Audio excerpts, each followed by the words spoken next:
Today, we're looking at a red ink by Blackstone Kunzea Red. Hi, I'm Adam, and I'm an ink guy. I get inks, test them, and share the results with you. Now, down below in the description, there's timestamps of all the parts of the video, and if you are in a hurry, you can skip around, but if you got the time, I'd appreciate you if you check out the entire video. You can also follow me over on Instagram, and if you're new here and like ink reviews, I would invite you to subscribe. To make sure I have a range of experience with this ink, I do the writing samples. I then put the ink into this Platinum 3776 with a broad nib, wrote with it for a day, and took my notes for this video. In order to have some standardization in my writing samples, I always use Clairfontaine, Tomoe River, and Rhodia paper. I do test other papers, but those will show up later in the video. Now, let's look at the writing sample. I picked this ink up in sample form, so it came in a vial like this. And to keep my writing samples consistent, I use a Jinhao 159 with a Goulet 1.1 stub, a Jinhao X450 with a Goulet medium, and a Jinhao X750 with a Goulet extra fine. Let's take a look at the Clairfontaine. No bleeding, no ghosting. The 1.1 has no feather spread, halo sheen, and no shade.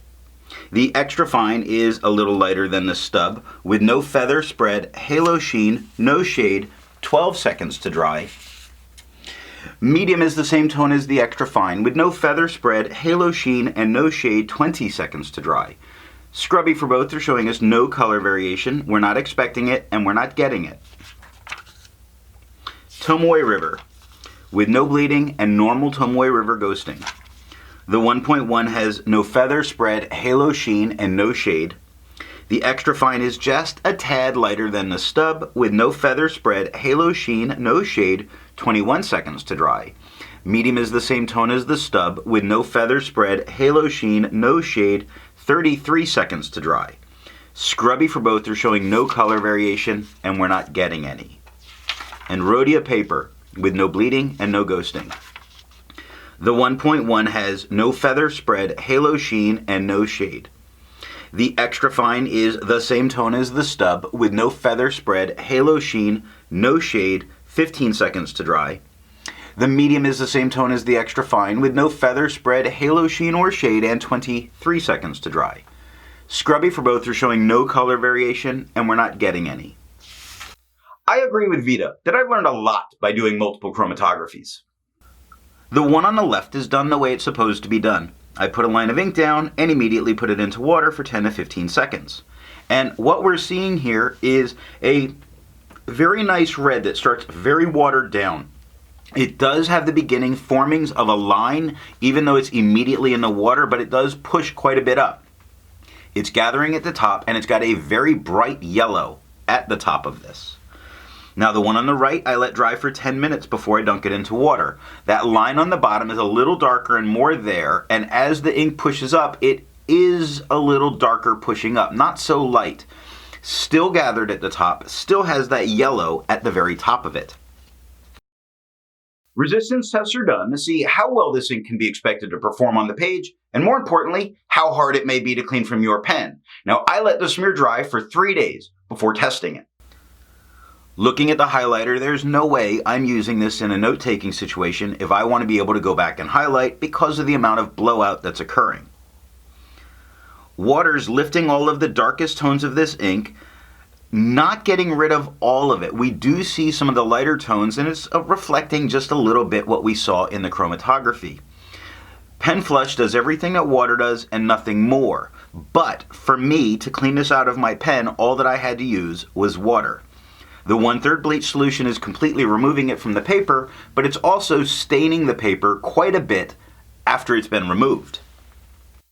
I test ink viscosity with a tilt test that I'll link somewhere. Now for the inks I've tested, I have found an average viscosity of 2.5, with the realm of normal being from 2.1 to 2.9.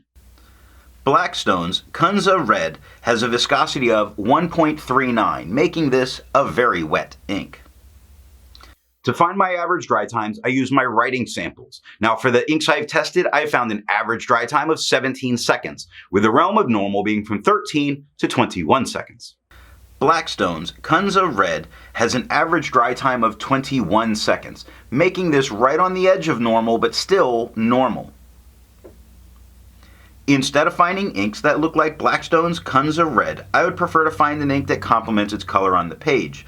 I decided to go with a nice black, and I chose Diamine's Quartz Black. The second writing sample is done on Apica CD, black and red, and Franklin Christoph paper. Here we see Apica CD notebooks. We have no bleeding and no ghosting. The 1.1 has no feather spread, halo sheen, and no shade. The extra fine is a bit lighter than the stub, with no feather spread, halo sheen, and no shade, 9 seconds to dry. The medium is darker than the extra fine, just a little bit lighter than the stub, with no feather spread, halo sheen, no shade, 13 seconds to dry. The scrubby for both show us no color variation, and we're not getting any. Black and red notebooks with no bleeding and no ghosting. The 1.1 has no feather spread, halo sheen, and no shade.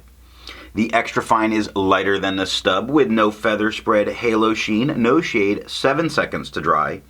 Medium is the same tone as the stub with no feather spread, halo sheen, or shade, and 9 seconds to dry.